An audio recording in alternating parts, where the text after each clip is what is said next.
இருக்கும் தலைவரை வெளிக்கொண்டு வரும் பியூர் பாலிடிக்ஸ் பயிற்சி பட்டறை நேரடி மற்றும் இணைய வழி. Contact 7338242242.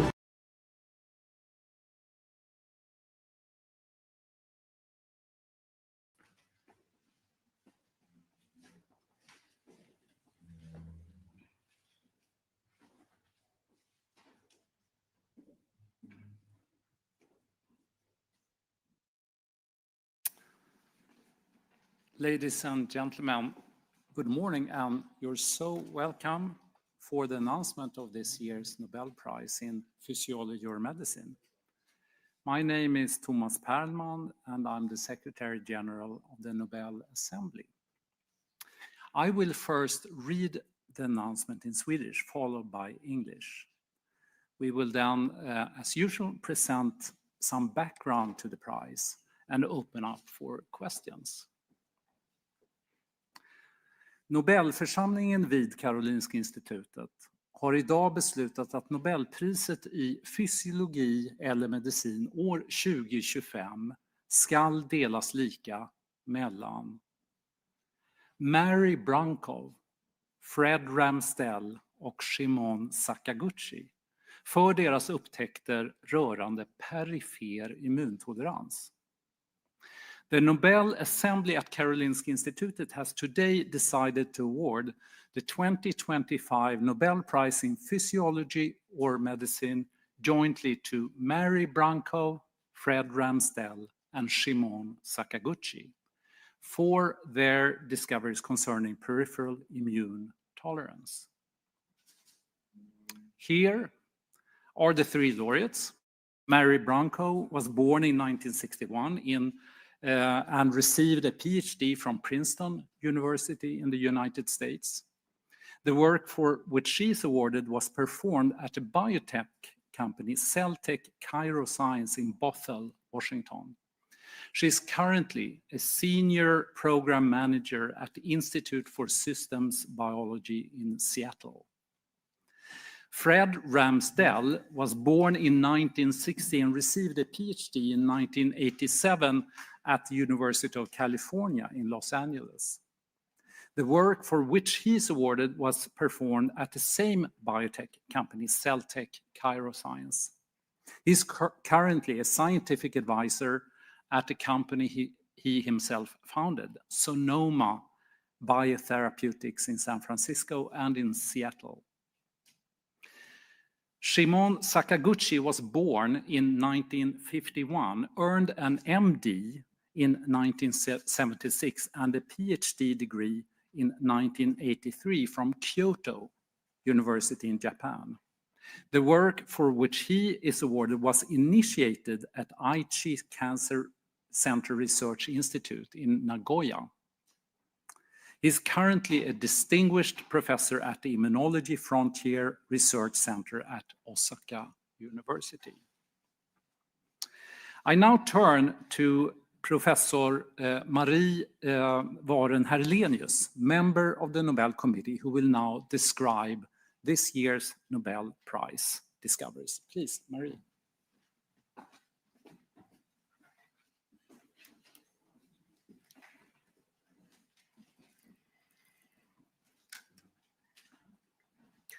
This year's Nobel Prize in Physiology or Medicine relates to how we keep our immune system under control so we can fight all imaginable microbes and still avoid autoimmune disease. Let me explain. We are constantly exposed to a myriad microbes, and our immune system has developed to protect us from them. To detect all existing ones and ones that may come, specialized cells in our immune system, the T cells, have receptors. We can form billions and billions of these receptors, all with different shapes that bind to different proteins. The T cells help us fight infection, and without them, we cannot live long. Among all this diversity, some T cells receptors will unavoidably recognize proteins and structures in our own bodies so-called self-reactivity. These self-reactive T cells may become harmful and cause autoimmune diseases such as type 1 diabetes, multiple sclerosis, and rheumatoid arthritis. So how does our body solve this problem?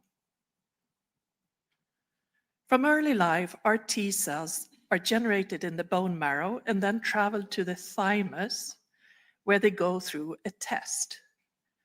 In this test, harmful self-reactive T cells are eliminated in a process called central tolerance. For a long time, this was believed to be the only way self-tolerance is obtained. However, some self-reactive cells escape out into our circulation and are potentially dangerous. This year's Nobel Prize in Physiology or Medicine concerns the discovery of how those potentially harmful T cells are kept in check. The discovery started with Shimon Sakaguchi's interest in the phenomenon that removing the thymus from mice 3 days after birth led to an overreactive immune system which caused autoimmune diseases. However, if T cells from healthy mice were injected, the development of autoimmune disease was prevented. Sakaguchi realized that among these injected cells, there must be some cells that protect against the overreactive immune system and autoimmune diseases. He started a long search for these cells. Years later, he discovered that if the T cells to be transferred were depleted of cells with the cell surface protein CD25, this pool of cells would no longer protect against autoimmune diseases. But if the T cells with CD25 were also injected, the mice were protected.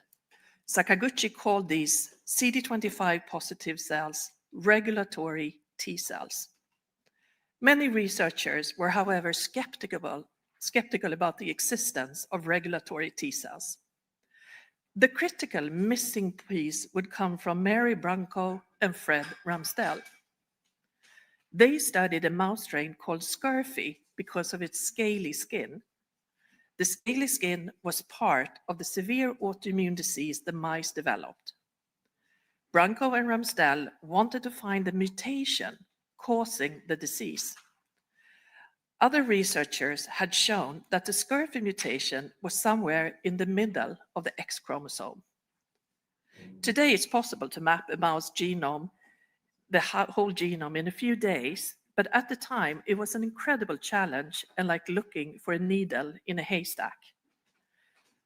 Brunkow and Ramsdell still took on the enormous work of mapping the middle part of the X chromosome in detail, and eventually established that the section of interest contained 20 potential genes. They then examined gene after gene. It was only with the 20th and last examined genes that they found the mutation. The faulty gene was previously unknown, but had many similarities with a group of genes called forkhead box or FOX genes, and they named the new gene FOXP3. Brunkow and Ramsdell suspected that the rare autoimmune disease IPEX, which is also linked to the X chromosome, could be the human variant of the scurfy mouse disease. To understand if that was the case, they analyzed samples from children with IPEX and found mutations in the FOXP3 gene. These findings connected the FOXP3 gene also to human autoimmune disease.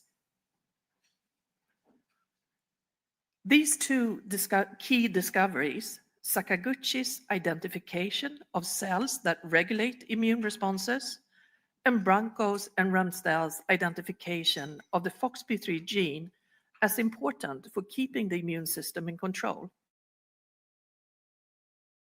The FOXP3 gene could be important for regulatory T cells.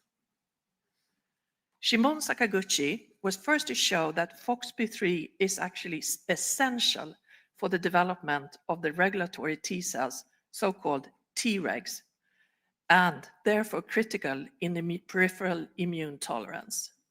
This was soon followed by reports from other scientists and unleashed a whole new field in immunology. Subsequent studies show that when autoreactive T cells get activated, the regulatory T cells act to control them, both through cell-cell contacts and by soluble. In this way, immune tolerance can be maintained without deleting too many T cells, which could be needed for our protection against current or future microbes. The discoveries have spurred development of several potential new treatments. Clinical trials are ongoing to increase the number of regulatory T cells for suppressing unwanted immune reactions in autoimmune disease or following organ transplantation. This is done either by injecting growth factors that stimulate regulatory T cells or by multiplying regulatory T cells in laboratories, which can then be given to patients. The opposite approach is used in trials for cancer. Cancer cells can make use of our regulatory T cells to avoid immune reactions that could destroy the cancer cells. For cancer treatments, the focus is therefore on downregulating or destroying the regulatory T cells so that our immune system can act against the malignant cells. To summarize, Mary Brunkow, Fred Ramsdell, and Shimon Sakaguchi have provided fundamental knowledge of how the immune system is regulated and are therefore awarded this year's Nobel Prize in Physiology or Medicine for their discoveries concerning peripheral immune tolerance.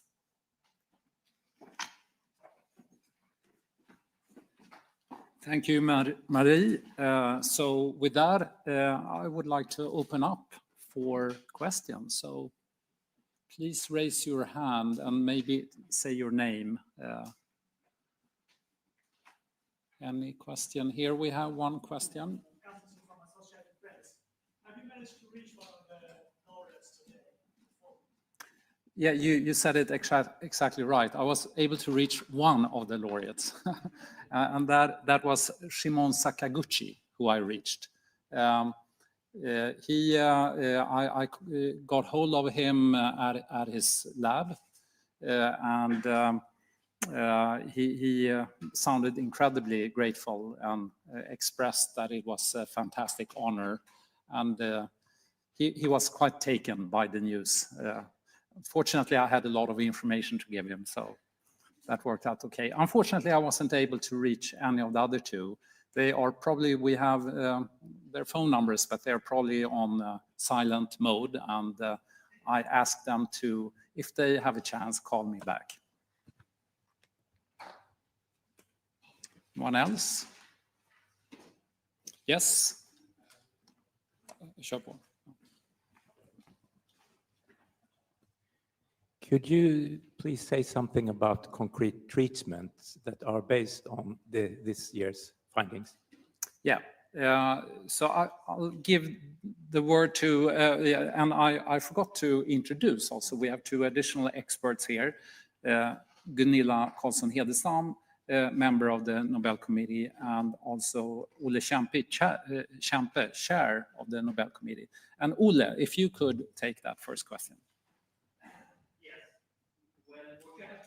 Sorry, what you have to realize is that this year's Nobel laureate get the prize for discovering a principle, the principle where peripheral tolerance is mediated by T regulatory cells that are FOXP3 positive. So, having that said, there is quite a lot of development going on, but it's still early studies. Which are both some negative studies and some studies that in an early phase has given positive results, like, for example, stimulating of the IL-2 patients with atopic dermatitis. So the IL-2 receptor is the same as the CD25. So, and there is a lot of CD25 on T regulatory cells, and then you can stimulate them, you expand them, and you get more Tregs. That's one study that has worked, but there are many more alternatives using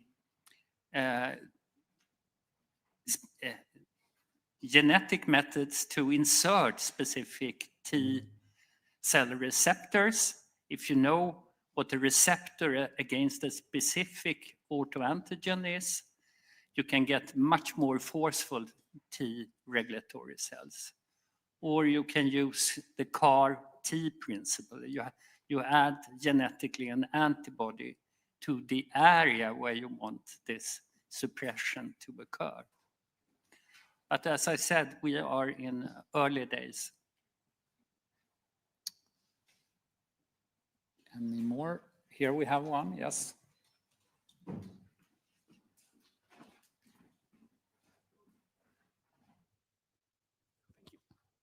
Hello, Bogdan Ratajewski from the Polish television. I wanted to ask, because as you mentioned, this year's prize, not unlike last year's, goes to what you would call fundamental research that furthers our understanding of physiology and medicine, and then later finds its practical applications.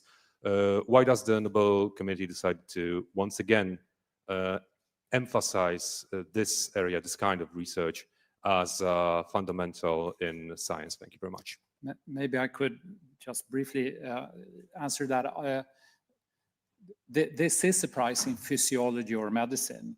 And as you say, I mean, they're tightly connected because physiology knowledge leads to medical treatments. And actually, as Ulle mentioned, there's a lot going on. There are currently over 200 clinical trials involving regulatory T cells. And it starts there. But you're absolutely right. This is a prize for a fundamental new discovery and understanding. And it's a mix of that. We don't deliberately take a decision that this year it's going to be this or that. We always take the most suitable proposal that we have scrutinized and reviewed sufficiently, and that is really worthy of a Nobel Prize. Any more? I know people are usually eager for their interviews, but maybe you have something you're curious about that everyone else would be as well. No one? Doesn't seem so. Then we thank you very much for coming. And those of you who have planned interviews are welcome to find your location, and we will help everyone as rapidly and fast as we can. Thank you so much.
This is about how you keep our By a member of the Committee of the Nobel Prize in Physiology or Medicine. Please tell me, what is this year's prize about? This year's prize is about how you keep our immune system in check. Basically, our immune system is extremely powerful. We need to be able to fight off any possible microbe, even the ones we have never been exposed to before. At the same time, we need to not attack our own tissues and organs. And if we do, we get autoimmune disorders. So this prize is about a new mechanisms that keeps our immune system in check in order to only has its positive sides, but try to remove the negative sides. Very exciting. How is this done then? This Yes. check? Yeah. Yes. So our immune system, they're born with combinatorical astronomical numbers of receptors or sensors you can think of that go around and check all the cells for infected microbes or pathological pieces. And in the first step, all of these immune cells, or the T cells that we're talking about here, they go to the thymus, an organ, and there, all the ones that react on our own substances and structures, they are removed. But that is not enough. So many cells escape out into our bodies, and there they can still self-react to our own organs and tissues. That's why we need this secondary mechanism, the regulatory T cells. So they are executing this function to check to make sure we are not attacking our own cells and tissues.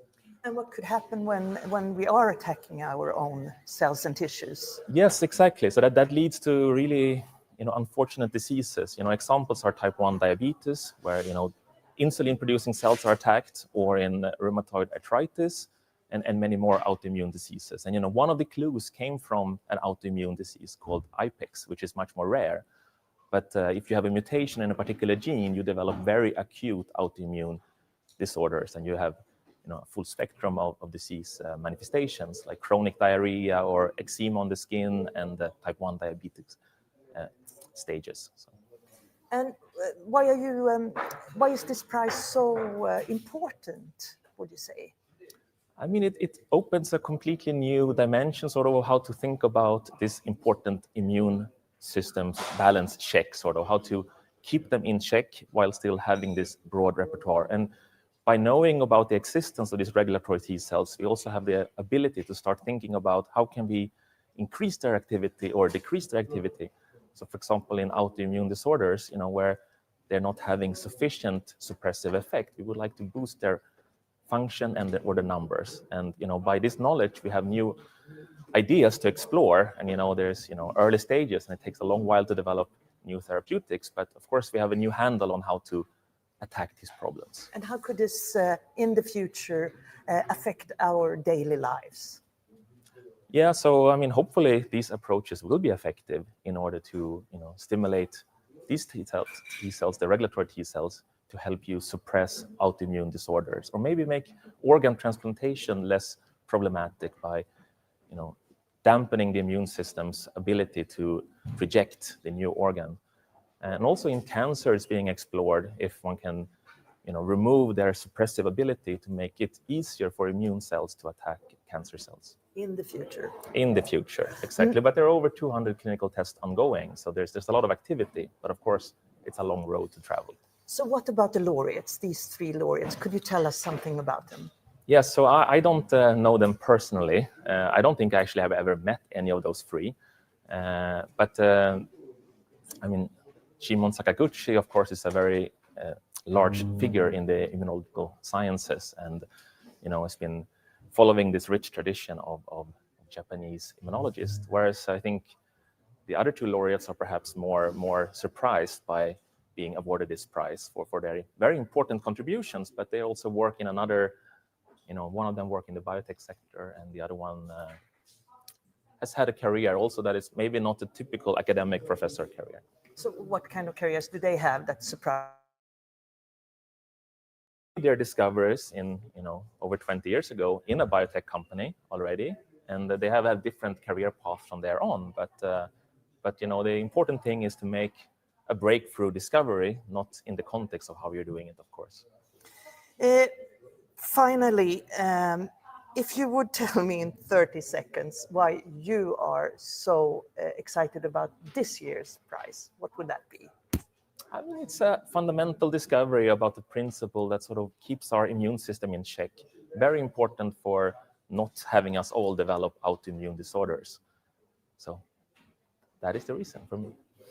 Thank you so much, Professor Rickard Salén, Sandberg. Sandberg, member of the committee of the Nobel Prize in Physiology or Medicine. Thank you so much.